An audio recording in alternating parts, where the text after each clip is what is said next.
Chapter 14. Good news from Hackmouth. Another magazine wanted the long-lost hills in digest form. $100. I was rich again. A time for amends, for writing the past. I sent my mother $5. I cried when she sent me a letter of thanks. The tears rolled down my eyes as I quickly replied, and I sent 5 more. I was pleased with myself. I had a few good qualities. I could see them. My biographers talking to my mother, a very old lady in a wheelchair. He was a good son, my Arturo, a good provider.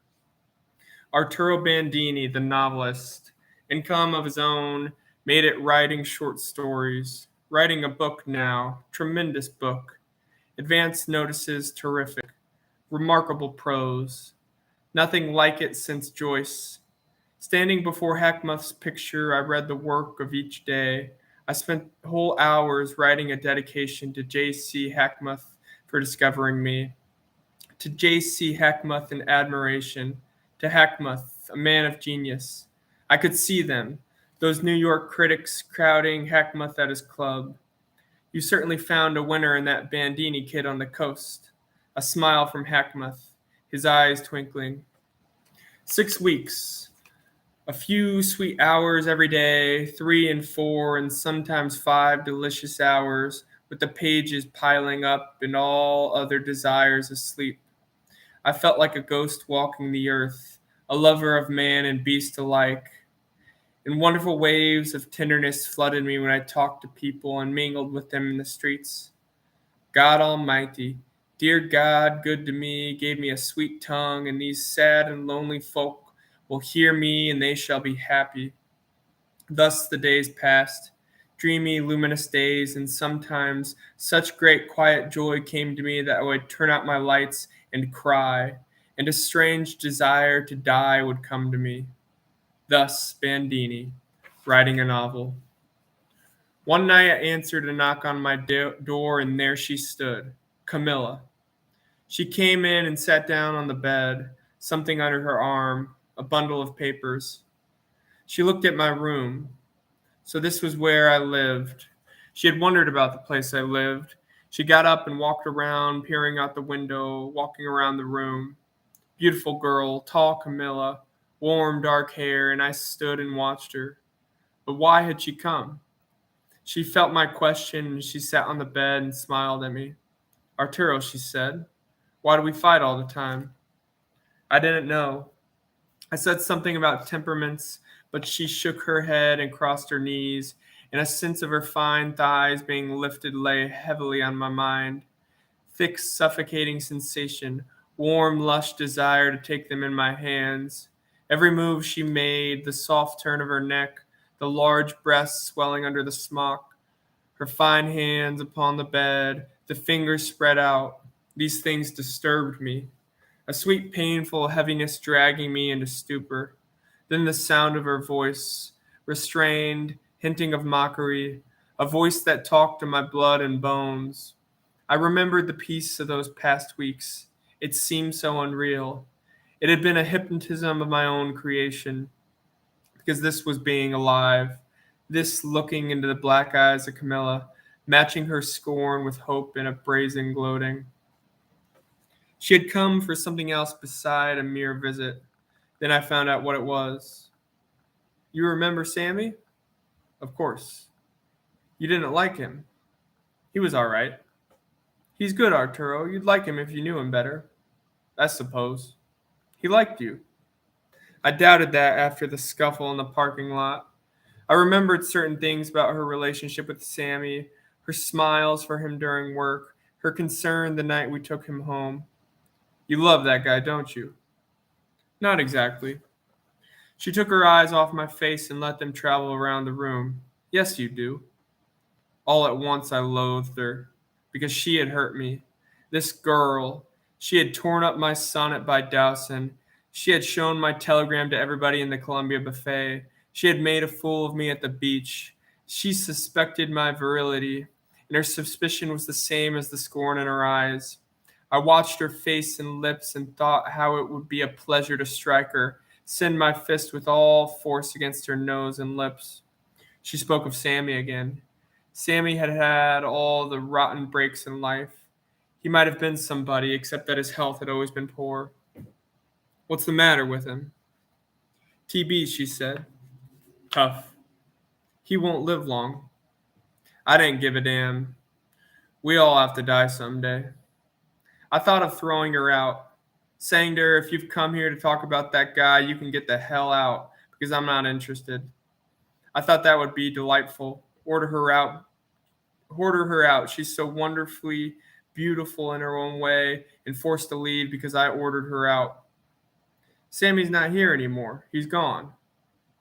If she thought I was curious about his whereabouts, she was badly mistaken. I put my feet on the desk and lit a cigarette. How are all your other boyfriends? I said. It had bolted out of me. I was sorry at once. I softened it with a smile. The corners of her lips responded, but with an effort. I haven't any boyfriend, she said.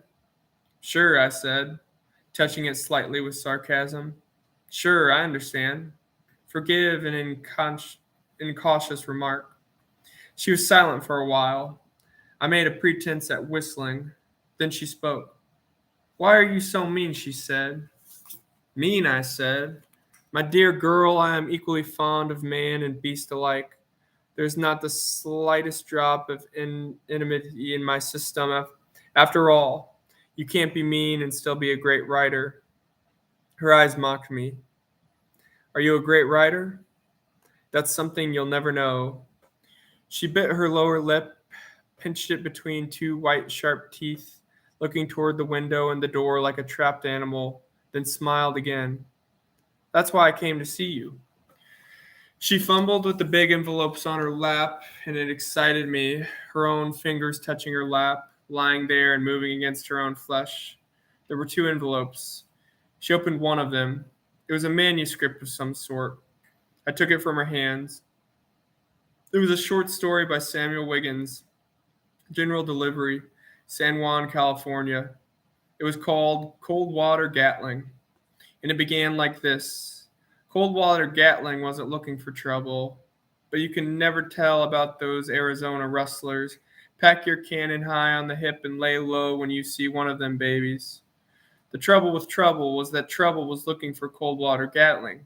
They don't like Texas Rangers down in Arizona. Consequently, Cold Water Gatling figured shoot first and find out who you killed afterwards. That's how they did it in the Lone Star State, where men were men and the women didn't mind cooking for hard-riding, straight-shooting people like Cold Water Gatling. The toughest man in leather they had down there. That was the first paragraph. Hogwash, I said. Please help him. He was going to die in a year, she said. He had left Los Angeles and gone to the edge of the Santa Ana Desert. There he lived in a shack, writing feverishly. All his life he had wanted to write. Now, with such little time remaining, his chance had come. What's in it for me? I said. But he's dying. Who is it? I opened the second manuscript. It was the same sort of stuff. I shook my head. It stinks. I know, she said. But couldn't you do something to it? He'll give you half the money. I don't need money. I have an income of my own. She rose and stood before me, her hands on my shoulders. She lowered her face. Her warm breath sweetened my nostrils. Her eyes so large they reflected my head in them, and I felt delirious and sick with desire. Would you do it for me? For you, I said. Well, for you, yes. She kissed me. Bandini the stooge. Thick, warm kiss for services about to be rendered. I pushed her away carefully. You don't have to kiss me. I'll do what I can. But I had an idea or two of my own on the subject. And while she stood at the mirror and rogued her lips, I looked at the address on the manuscripts. San Juan, California. I'll write him a letter about this stuff, I said. She watched me through the mirror, paused with the lipstick in her hand. Her smile was mocking me. You don't have to do that, she said. I could come back and pick them up and mail them myself. That was what she said, but you can't fool me, Camilla, because I can see your memories of that night at the beach written upon your scornful face. And do I hate you? Oh God, how I loathe you. Okay, I said. I guess that would be best. You come back tomorrow night. She was sneering at me. Not her face, her lips, but from within her. What time shall I come? What time are you through work? She turned around, snapped her purse shut, and looked at me. You know what time I'm through work, she said. I'll get you, Camilla. I'll get you yet. Come then, I said. She walked to the door, put her hand on the knob. Good night, Arturo. I'll walk up to the lobby with you. Don't be silly, she said. The door closed. I stood in the middle of the room and listened to her footsteps on the stairs. I could feel the whiteness of my face, the awful humiliation, and I got mad and I reached my hair with my fingers and howled out of my throat as I pulled at my hair, loathing her, beating my fists together, lurching around the room with arms clasped against myself, struggling with the hideous memory of her, choking her out of my consciousness, gasping with hatred. But there were ways and means, and that sick man out in the desert was going to get his too. I'll get you, Sammy. I'll cut you to pieces. I'll make you wish you were dead and buried a long time ago. The pen is mightier than the sword, Sammy boy. But the pen of Arturo Bandini is mightier still, because my time has come, sir, and now you get yours. I sat down and read his stories. I made notes on every line and sentence and paragraph of it. The writing was pretty terrible. A first effort, clumsy stuff, vague, jerky, absurd. Hour after hour, I sat there consuming cigarettes and laughing wildly at Sammy's efforts, gloating over them, rubbing my hands together gleefully. Oh boy, would I lay him low. I jumped up and strutted across the room, shadow boxing. Take that, Sammy boy, and that. And how do you like this left hook? And how do you like this right cross? Zingo, bingo, bang, biff, bluey. I turned around and saw the crease on the bed where Camilla had been seated, the sensuous contour where her thighs and hips had sunk beneath the softness of the blue chenille bedspread. Then I forgot Sammy, and wild with longing, I threw myself upon my knees before the spot and kissed it reverently. Camilla, I love you. And when I had worn the sensation to vaporous nothingness, I got up, disgusted with myself. Black, awful Arturo Bandini, black, vile dog. I sat down and grimly went to work on my letter of criticism to Sammy. Dear Sammy, that little whore was here tonight. You know, Sammy, the little greaser dame with a wonderful figure and a mind for a moron. She presented me with a certain alleged writing, purportedly written by yourself. Furthermore, she stated the man with the scythe is about to mow you under. Under ordinary circumstances, I would call this a tragic situation. But having read the bile your manuscripts contain, let me speak for the world at large and say at once that your departure is everybody's good fortune. You can't write, Sammy. I suggest you concentrate on the business of putting your idiotic soul in order these last days before you leave a world that sighs with relief at your departure. I wish I could honestly say that I hate to see you go. I wish, too, that like myself, you could endow posterity with something like a monument to your days upon this earth. But since this is so obviously impossible, let me urge you to be without bitterness in your final days. Destiny has indeed been unkind to you, like the rest of the world.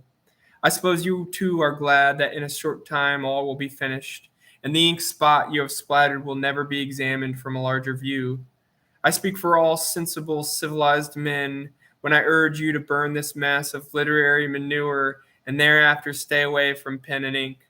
If you have a typewriter, the same holds true, because even the typing in this manuscript is a disgrace.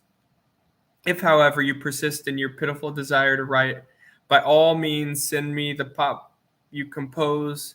I found at least you are amusing, not deliberately, of course. There, it was finished. Devastating. I folded the manuscripts, placed the note with them inside a big envelope, sealed it, addressed it to Samuel Wiggins, General Delivery, San Juan, California, stamped it and shoved it into my back pocket. Then I went upstairs and out of the lobby to the mailbox on the corner. It was a little after 3 o'clock of incomparable morning. The blue and white of stars and sky were like desert colors. a gentleness so stirring I had to pause and wonder that it could be so lovely. Not a blade of the dirty palm stirred, not a sound was to be heard. All that was good in me thrilled in my heart at that moment, all that I hoped for in the profound, obscure meaning of my existence. Here was the endlessly mute placidity of nature, indifferent to the great city. Here was the desert beneath these streets, around these streets, waiting for the city to die, to cover it with timeless sand once more. There came over me a terrifying sense of understanding about the meaning and the pathetic destiny of men. The desert was always there, a patient white animal, waiting for men to die, for civilizations to flicker and pass into the darkness. Then men seemed brave to me, and I was proud to be numbered among them. All the evil of the world seemed not evil at all, but inevitable and good and part of that endless struggle to keep the desert down. I looked southward in the direction of the big stars, and I knew that in that direction lay the Santa Ana Desert, that under the big stars in a shack lay a man like myself, who would probably be swallowed by the desert sooner than I. And in my hand I held an effort of his, an expression of his struggle against the implacable silence toward which he was being hurled. Murderer or bartender or rider, it didn't matter. His fate was the common fate of all. His finish, my finish. And here tonight in this city of darkened windows were other millions like him and like me, as indistinguishable as dying blades of grass. Living was hard enough. Dying was a supreme task, and Sammy was soon to die. I stood at the mailbox, my head against it, and grieved for Sammy, and for myself, and for all the living and the dead. Forgive me, Sammy. Forgive a fool. I walked back to my room and spent 3 hours writing the best criticism of his work I could possibly write. I didn't say that this was wrong or that was wrong. I kept saying, in my opinion, this would be better if, and so forth, and so forth. I got to sleep about 6 o'clock, but it was a grateful, happy sleep. How wonderful I really was. A great, soft-spoken, gentle man. A lover of all things, men and beasts alike.